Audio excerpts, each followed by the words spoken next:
إن الحمد لله نحمده ونستعينه ونستغفره ونعوذ بالله من شرور أنفسنا ومن سيئات أعمالنا من يهده الله فلا مضل له ومن يضلل فلا هادي له وأشهد أن لا إله إلا الله وحده لا شريك له وأشهد أن محمدًا عبده ورسوله يا أيها الذين آمنوا اتقوا الله حق تقاته ولا تموتن إلا وأنتم مسلمون يا أيها الناس اتقوا ربكم الذي خلقكم من نفس واحدة وخلق منها زوجها وبث منهما رجالا كثيرا ونساء واتقوا الله الذي تساءلون به والأرحام إن الله كان عليكم رقيبا يا أيها الذين آمنوا اتقوا الله وقولوا قولا سديدا يصلح لكم أعمالكم ويغفر لكم ذنوبكم ومن يطع الله ورسوله فقد فاز فوزا عظيما أما بعد فإن خير الحديث كتاب الله وخير الهدي هدي محمد صلى الله عليه وسلم وشر الأمور محدثاتها وكل محدثة بدعة وكل بدعة ضلالة وكل ضلالة في النار قال الله تبارك وتعالى أعوذ بالله السميع العليم من الشيطان الرجيم ولقد بعثنا في كل أمة رسولا أن اعبدوا الله واجتنبوا الطاغوت اللهم صل على محمد وعلى آل محمد كما صليت على إبراهيم وعلى آل إبراهيم إنك حميد مجيد اللهم بارك على محمد وعلى آل محمد كما باركت على إبراهيم وعلى آل إبراهيم إنك حميد مجيد اللهم إنا ظلمنا أنفسنا وإن لم تغفر لنا وترحمنا لنكونن من الخاسرين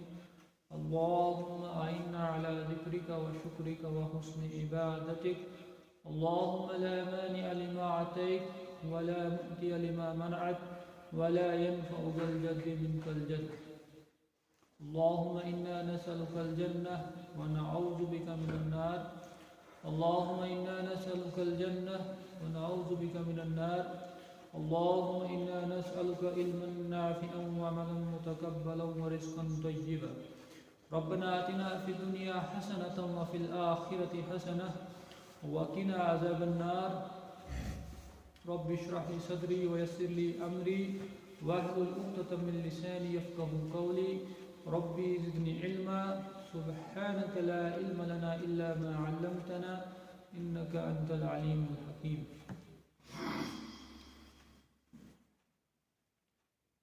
تمام قسم کی تعریفات حمد و ثنا کبریائی بڑائی یکتائی تنہائی شہنشاہی بادشاہی اللہ وحدہ لا شریک کے لیے اور درود و سلام ہو اللہ کے تمام انبیاء اور رسولوں پر خصوصاً خاتم النبیین سید المرسلین امام الانبیاء والمرسلین امام الاولین والآخرین محمد عربی صلی اللہ علیہ وسلم پر آپ حضرات کے سامنے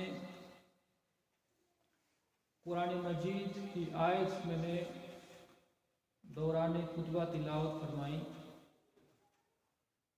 اللہ تبارک و تعالی اس آیت کے اندر ارشاد فرماتا ہے وَلَقَدْ بَعَثْنَا فِي كُلِّ أُمَّةٍ رَسُولًا بتحقیق ہم نے ہر ایک امت میں ایک رسول بھیجا معلوم یہ ہوا کہ جب سے کائنات وجود میں آئی ہے اور اللہ تبارک و تعالیٰ نے انسانیت اس زمین پر بسائی ہے، اس کو یوں ہی بیکار نہیں چھوڑا، بلکہ اس کی ہدایت کے لیے مختلف ادوار میں، علاقوں میں اللہ تعالیٰ نے رسولوں کے ذریعے سے ہدایت کا انتظام فرمایا۔ وَلَقَدْ بَعَثْنَا فِي كُلِّ أُمَّةٍ رَسُولًا، ہر ایک امت میں ایک رسول بھیجا۔ مقصد کیا تھا؟ یعنی اعبدوا اللہ واجتنبوا الطاغوت، کہ وہ سب لوگ کسی بھی رنگ کے ہوں، کسی بھی خاندان اور قبیلے کے ہوں، یہ اللہ تبارک و تعالیٰ کا حکم تھا اور آج بھی ہے کہ اعبدوا اللہ، تم سب صرف اللہ کی عبادت کرو۔ اتنا ہی اگر کہا جاتا تو بات مکمل نہیں ہوتی توحید کے حوالے سے۔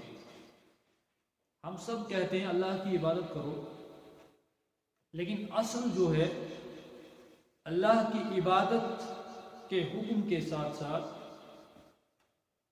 وَاجْتَنِبُوا الطَّاغُوتَ، طاغوت سے اجتناب کرو، طاغوت سے بچو، دور رہو، اس کو چھوڑو، تب جا کے اللہ تبارک و تعالیٰ کی عبادت کا حق ادا ہو سکتا ہے۔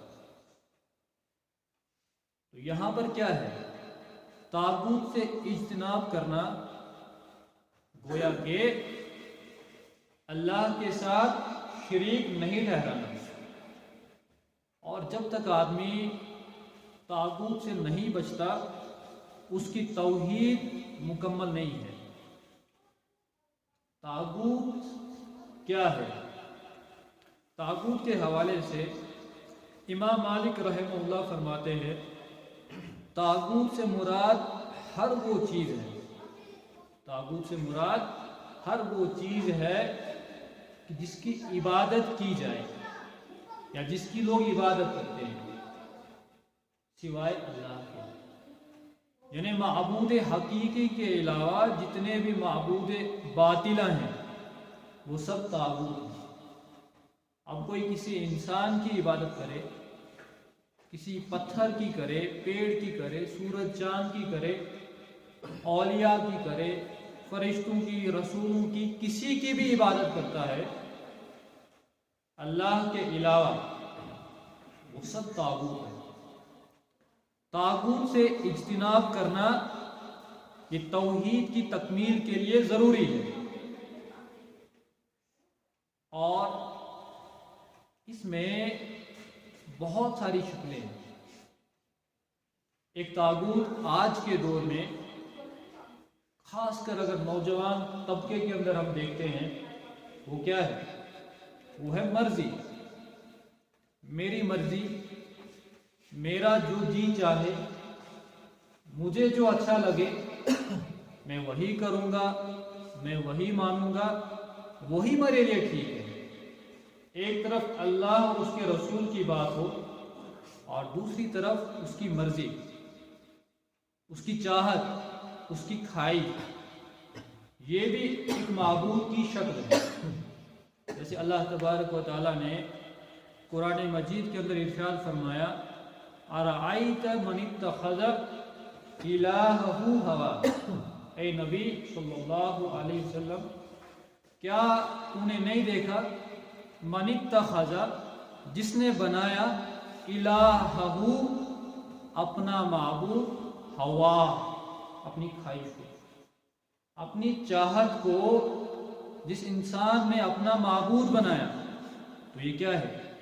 یہ بھی طاغوت ہے۔ جو تمہیں ٹھیک لگتا ہے، جو تمہیں اچھا لگتا ہے، جس میں تمہیں کامیابی نظر آتی ہے، اس کے پیچھے دوڑو، اس کے پیچھے بھاگو، اس کو حاصل کرو۔ یہ مسلمان کا طریقہ نہیں ہے، یہ بھی طاغوت کی ایک شکل ہے۔ ہم صرف یہ نہ سمجھیں کہ نماز اللہ کے لیے پڑھتے ہیں تو ہم نے توحید کا حق ادا کر دیا، نہیں۔ جتنی بھی عبادات ہیں جو بھی اس کی اقسام ہیں، چاہے وہ قلبی ہیں، لسانی ہیں، بدنی ہیں، مالی ہیں، ان تمام عبادات کو خالص اللہ کے لیے کرنا توحید ہے۔ یہ اسلام کا تقاضا ہے۔ اور آپ جانتے ہیں کتنے مسلمان ہیں جو آج دین سے بہت دور ہیں، دین سے کافی دور ہیں، اور ان کی زندگی خواہش پرستی کے مطابق گزر رہی ہے، وہ اپنی خواہش کے مطابق زندگی گزار رہے ہیں۔ ان کا آئیڈیل، ان کا ماڈل محمد صلی اللہ علیہ وسلم نہیں ہے۔ انہیں نظر آتا ہے کہ آج فیشن کے اعتبار سے سب سے زیادہ ایڈوانس کون ہے، اس کے پیچھے چلیں گے۔ آج مارکیٹ میں ٹرینڈ کس چیز کا ہے، اسی قسم کا لباس، اسی قسم کا چال ڈھال اور اسی طرح بننے کی ایک کوشش رہتی ہے۔ تو یہ کیا ہے؟ یہ وہی ہے کہ جس نے اپنی خواہش کو اپنا معبود بنایا۔ تو آپ بتائیں کہ قرآن کلیئرلی بتا رہا ہے کہ کچھ لوگ ایسے بھی ہوں گے جو اپنی خواہشات کو، اپنی چاہت کو معبود بناتے ہیں، اور یہ کیا ہے؟ یہ طاغوت کی ایک شکل ہے۔ طاغوت سے اجتناب کرنا یہ توحید کا تقاضا ہے، اور یہ شرک کی ایک قسم ہے۔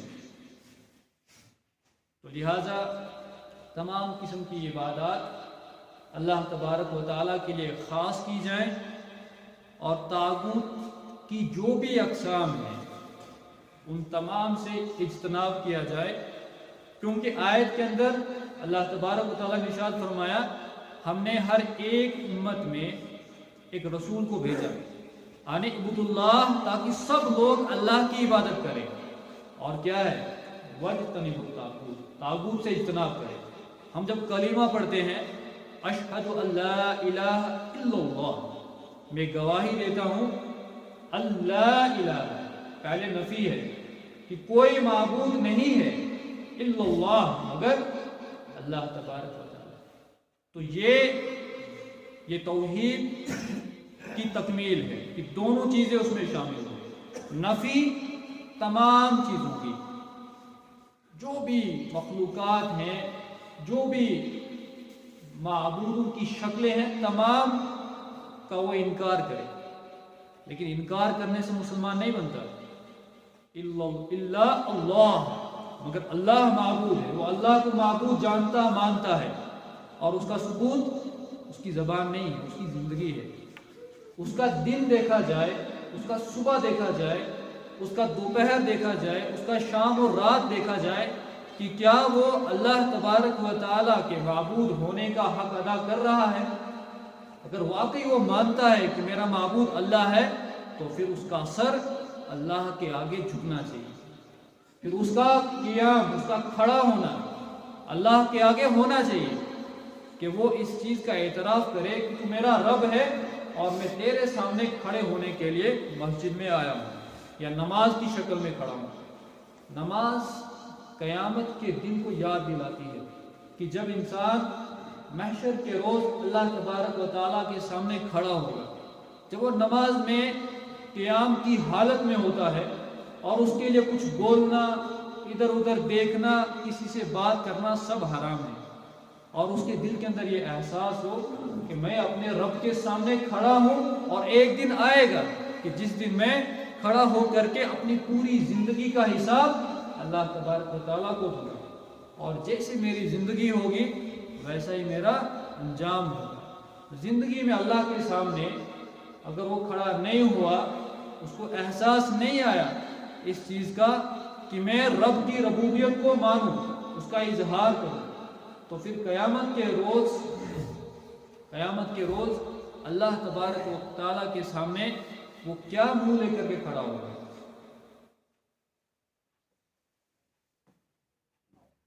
آج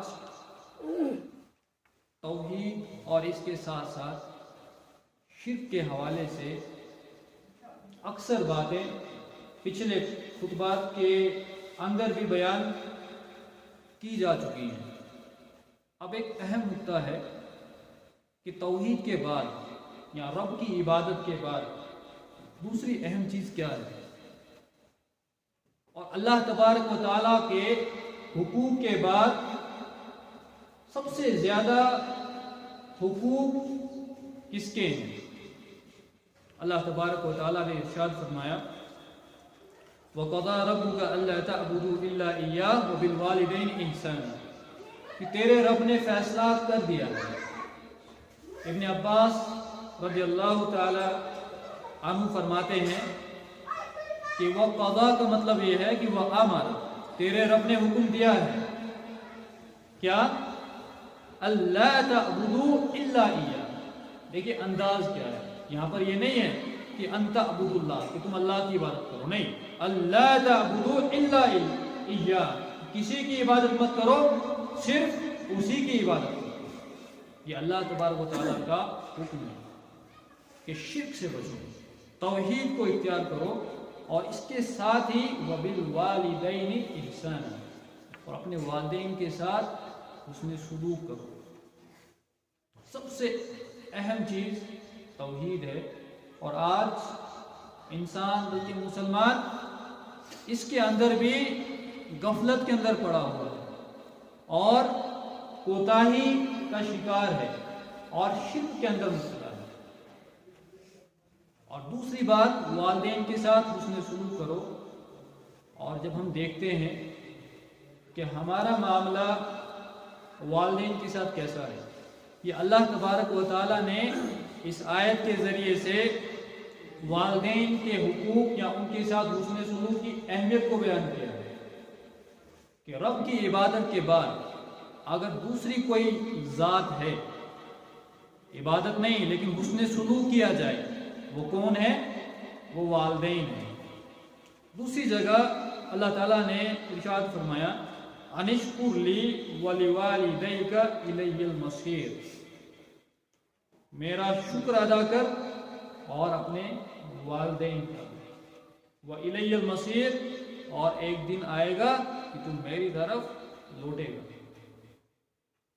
رب کا ناشکرہ مت بن اور اپنے والدین کا بھی شکر ادا کر۔ دیکھیے دونوں چیزیں اللہ تعالیٰ نے جمع کی ہیں، اس سے والدین کی اہمیت کتنی زیادہ ظاہر کی جاتی ہے۔ دنیا میں کوئی دوسرا ایسا مذہب نہیں ہے، کوئی فلسفی نہیں ہے کہ جس نے والدین کو اتنے زیادہ حقوق دیے ہو، اور کیوں نہ دیے جائے۔ یہ احساس تب ہوتا ہے جب انسان کو اپنی اولاد ہوتی ہے۔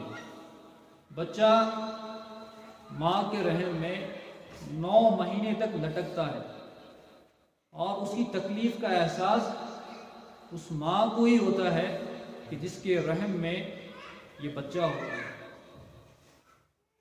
اس کو سمجھنے کے لیے کچھ لوگ مثال دیتے ہیں کہ ایک آدمی 1 کلو یا 2 کلو کی چیز اپنے ہاتھ سے لٹکائے رکھے، تو وہ کتنی دیر تک اس چیز کو تھام سکتا ہے؟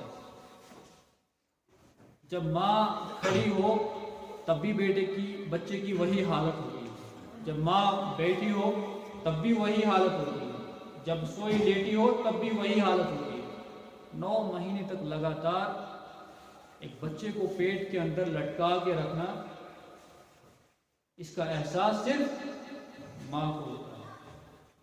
جب بچہ پیدا ہوتا ہے کتنا نازک ہوتا ہے، پلک جھپکنے کی طاقت اس کے اندر نہیں ہوتی۔ پھر ماں ہے جو اپنے خون سے بچے کو دودھ پلاتی ہے، ماں کھاتی ہے تو بچے کی صحت کے حساب سے یا بچے کی صحت کا خیال رکھتے ہوئے، اور پھر جب بچہ لگاتار 2، 2.5، 3 سال تک، جب تک کہ بچہ خود چلنے پھرنے اور کھانے پینے کے لائق نہیں ہوتا، کتنی کیئر کی جاتی ہے اس بچے کی، اور بدلے میں ماں کو کوئی تنخواہ نہیں لگی ہے، کوئی پروموشن نہیں ہو رہی ہے، کوئی پیسہ، کوئی اسکالرشپ، کچھ نہیں ہے۔ یہ ماں باپ کا احسان ہے، احسان کسے بولتے ہیں؟ کہ جس کا آپ بدلہ ادا نہیں کرتے ہیں، جس کا بدلہ نہ دیا جائے وہ احسان ہے۔ تو یہ ماں کا احسان ہے۔ اور باپ دن بھر دھوپ میں محنت کرتا ہے، مزدوری کرتا ہے، اور شام کو گھر میں کھانے پینے کا انتظام کرتا ہے، اور جب بچہ بڑا ہوتا ہے اس بچے کی زبان اس کے ماں باپ ہوتے ہیں، اس کا چلنا کون سکھاتا ہے اس کو؟ یہی ماں باپ سکھاتے ہیں۔ تو اسی لیے اللہ تعالیٰ نے وَبِالْوَالِدَيْنِ إِحْسَانًا اپنی عبادت کے بعد جو ہے حکم دیا ہے۔ ایک شخص حج کو آئے اور اپنی بوڑھی ماں کو گاؤں سے پیٹھ پر اٹھا کر کے لائے، اور اسی حالت میں حج کے تمام ارکان کو ادا کیا، طواف کیا اور عرفہ تک گئے، مینا تک آئے۔ سارے ارکان جو حج کے ہیں وہ ماں کو پیٹھ پر اٹھا کر کے اس نے ادا کیا۔ اور پھر آتے ہیں عبداللہ ابن عمر غالباً، ان سے کہتے ہیں کہ اے عبداللہ ابن عمر رضی اللہ تعالیٰ عنہ، کیا میں نے اپنی ماں کا حق ادا کیا؟ اس نے کہا نہیں۔ کہا کہ تیری وجہ سے جو ماں کو تکلیف ہوئی ہے اس کی ایک آہ کا بھی حق دنیا کا نہیں ہے، اور تو کہتا ہے کہ تو نے ماں کا حق ادا کیا۔ یہ ہے ماں اور باپ جنت کا دروازہ ہے، اور ماں کے قدموں میں جنت ہے۔ حسن سلوک کا مطلب یہ نہیں ہے کہ چاہے وہ شرک کی بات کرے تو آپ ان کی بات کو مانیں، نہیں۔ اگر ماں باپ کی بات صحیح نہیں ہے تو ان کی بات کو چھوڑا جا سکتا ہے، لیکن بدسلوکی ہرگز نہیں کی جا سکتی۔ کچھ صحابہ تھے، ان کے والدین مسلمان نہیں تھے، اس کے باوجود اللہ کے نبی علیہ السلام نے حکم دیا کہ ان کے ساتھ حسن سلوک کا معاملہ کرو، ان کو گھر سے مت نکالو، ان کے ساتھ جو بھی معاملہ بہتر ہو سکتا ہے وہ تمہارے والدین ہیں، ان کے حقوق ہیں، ان کو ضائع نہیں کیا جا سکتا۔ اور اللہ کے نبی صلی اللہ علیہ وسلم کی ایک حدیث ہے، ابن مسعود رضی اللہ تعالیٰ عنہ ارشاد فرماتے ہیں، کہتے ہیں سألت النبی صلی اللہ علیہ وسلم ای العمل احب الی اللہ عز وجل۔ اللہ کے نبی علیہ السلام سے کہتے ہیں کہ میں نے پوچھا کہ اللہ کے نزدیک سب سے زیادہ محبوب عمل کون سا ہے؟ یہ کتنی اہم بات ہے کہ اللہ کے نزدیک سب سے زیادہ پسندیدہ عمل کون سا ہے۔ دیٹ مینس کہ سب سے زیادہ محبوب عبادت کیا ہے؟ قول اللہ کے نبی علیہ السلام نے ارشاد فرمایا الصلاۃ علی وقتها، نماز ہے۔ آپ کو معلوم ہے اسلام کے ارکان توحید و رسالت کے بعد نماز ہے، الصلاۃ علی وقتها، لیکن وقت پر ادا کرنا۔ ان الصلاۃ کانت علی المؤمنین کتابا موقوتا، بے شک نماز کو مومنوں پر فرض کیا گیا ہے اپنے مقررہ وقت میں۔ یہ نہیں کہ جب مرضی آئی فرصت ملی پڑھ لی، نہیں۔ الصلاۃ علی وقتها، عصر کی نماز سورج غروب ہوتے ہوتے کوئی فائدہ نہیں ہے، مغرب میں تاخیر ہو رہی ہے، اور فجر جب باہر نکلتا ہے سورج اس کو سلام کرتا ہے، تو یہ نماز کا حق نہیں ہے۔ الصلاۃ علی وقتها، اور یہ اہتمام کب ہو سکتا ہے؟ جب آپ کے محلے میں، آپ کی بستی میں مساجد ہوں، کیونکہ یہ اللہ کے نبی علیہ السلام کا حکم ہے کہ ہر بستی کے اندر، ہر محلے کے اندر مسجدوں کو تعمیر کرو، تاکہ ایک نظم ہو اللہ تبارک و تعالیٰ کی نماز جیسی عظیم عبادت کو ادا کرنے کی۔ اپنے اپنے طور پر پھر وہی ہوگا، کوئی پڑھ رہا ہے اور کوئی نہیں پڑھ رہا ہے، اور جو پڑھ رہے ہیں وہ پر نہیں پڑھ رہے ہیں۔ ٹائم شیڈول مسجد میں ملے گا، گھر میں نہیں ہو سکتا۔ پھر پوچھا قلت ثم ای، کہتے ہیں کہ میں نے پھر پوچھا اس کے بعد کیا ہے؟ قال، اللہ کے نبی علیہ السلام نے ارشاد فرمایا ثم بر الوالدین۔ دیکھیے اللہ تبارک و تعالیٰ کا حق کیا ہے کہ نماز کو وقت پر ادا کرنا، اور نمبر 2 پہ کیا آ رہا ہے؟ بر الوالدین، والدین کے ساتھ نیکی کا سلوک کرو، ان کے ساتھ کبھی غصے سے پیش مت آؤ، اف تک مت کرو، غصے والا چہرہ مت دکھاؤ، ناراضگی مت اختیار کرو۔ جو جائز حکم ہے، جو حلال ہے، جس میں ان کی خوشی اگر موجود ہے اس کو کرو۔ کیوں؟ والدین کا حکم ہے۔ بر الوالدین میں کیا نہیں آتا؟ سب کچھ آتا ہے، صرف اگر وہ شرک اور کفر کی بات کہتے ہیں وہ مت کرو، باقی سب کرو۔ یہ کرنا ہے، ٹھیک ہے، اگر آپ راضی نہیں ہیں منوائیں ان کو پیار سے محبت سے، پھر بھی نہیں مانتے ہیں تو پھر والدین کی مانا ضروری ہے۔ ہاں اگر شرک اور کفر ہو وہاں پر نہیں مانا جا سکتا، یہ والدین کے حقوق ہیں۔ اگر یہ حقوق اہم نہیں ہوتے تو اللہ کی عبادت کے بعد فوراً ان چیزوں کا حکم نہیں ہوتا، کچھ اور ہوتا، زکوٰۃ دو یا قرآن پڑھو یا جہاد کرو یا دعوت دو، نہیں۔ اس کے بعد کیا ہے؟ قلت ثم ای، میں نے پوچھا نمبر 3 پہ کیا ہے؟ قال، اللہ کے نبی نے ارشاد فرمایا الجہاد فی سبیل اللہ، اللہ کے راستے میں جہاد کرنا۔ اور جہاد سے پہلے کیا ہے؟ ماں باپ کی خدمت، ان کے ساتھ حسن سلوک۔ ایک صحابی کہتے ہیں کہ اللہ کے رسول، میں چاہتا ہوں کہ میں اسلام کے لیے جنگ میں شریک ہو جاؤں۔ اللہ کے نبی علیہ السلام فرمایا کہ گھر میں والدین ہیں؟ کہا ہاں۔ کہا کہ جا ان کے ساتھ حسن سلوک کر یا والدین کی خدمت کر۔ تو والدین کا یہ مقام ہے، ایک طرف ظلم ہے، ایک طرف شرک و کفر ہے، ایک طرف فتنہ اور فساد ہے، اس کو مٹانے کے بجائے کیا ہے؟ والدین کے حقوق۔ اس کی اہمیت تو اپنی جگہ ہے، لیکن والدین کی اہمیت الجہاد فی سبیل اللہ سے بھی زیادہ ہے۔ ایک دوسری حدیث ہے صحیح بخاری کے اندر، ابی بکرہ رضی اللہ تعالیٰ عنہ سے روایت ہے، کہتے ہیں قال رسول اللہ صلی اللہ علیہ وسلم، اللہ کے نبی صلی اللہ علیہ وسلم نے ارشاد فرمایا الا انبئکم باکبر الکبائر، کہ کیا میں تمہیں بڑے گناہوں میں سے سب سے بڑے گناہوں کی خبر نہ دوں؟ کیا میں تمہیں نہ بتاؤں کہ جو بڑے بڑے گناہ ہیں، کبیرہ گناہ ہیں، ان میں سب سے بڑے گناہ کون سے ہیں؟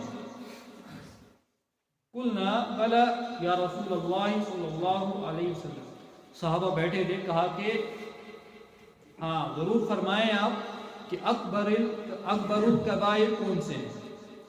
اللہ کے نبی علیہ السلام نے ارشاد فرمایا الاشراک باللہ، اللہ کے ساتھ شرک کرنا۔ یہ تو ہے ہی ہے، یہ تو آپ کو معلوم ہے، یہ اسلام کی بیس ہے۔ کیا؟ توحید، شرک نہیں، یہ سب سے بڑا گناہ ہے۔ اور نمبر 2 کیا ہے؟ وعقوق الوالدین۔ دیکھیے قرآن کی آیات بھی ہیں، احادیث بھی ہیں، وعقوق الوالدین، والدین کے ساتھ بدسلوکی، یہ کیا ہے؟ یہ ایک کبیرہ گناہ ہے، شرک کے بعد والدین کے ساتھ بدسلوکی، ان کی نافرمانی۔ اور اس کے بعد وَكَانَ مُتَّكِئًا فَجَلَسَ فَقَالَ، آپ علیہ السلام تکیہ لگا کر کے بیٹھے ہوئے تھے، ٹیک لگا کر کے، پھر سیدھے اٹھ کھڑے ہوئے اور بیٹھ گئے، اور پھر کہا فقال الا وقول الزور، اور جھوٹی بات بولنا، جھوٹ بولنا۔ پہلے تو شرک ہے، پھر والدین کی نافرمانی اور اس کے بعد جھوٹ۔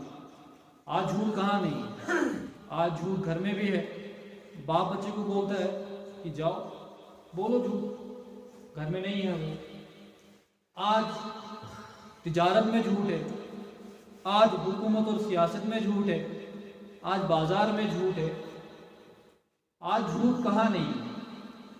کوئی کام کروانا ہو، سرکاری کام ہے تو کیا ہے، جھوٹ بول دو، مجھے یہ ہے، مجھے وہ ہے، ایسا ہے ویسا ہے۔ کام نکلنا چاہیے، ایمان جاتا ہے تو جائے لیکن کام نہیں جانا چاہیے۔ اور پھر ایک ایسا معاشرہ سامنے آتا ہے کہ ہر کوئی ہر کسی کو شک کی نگاہ سے دیکھتا ہے، اعتبار کسی پہ نہیں کرتا، کیونکہ وہ خود بھی جھوٹ بولتا ہے اور اسے یہ لگتا ہے کہ ہر کوئی جھوٹا ہے۔ سچ کون بولتا ہے؟ کوئی نہیں بولتا ہے۔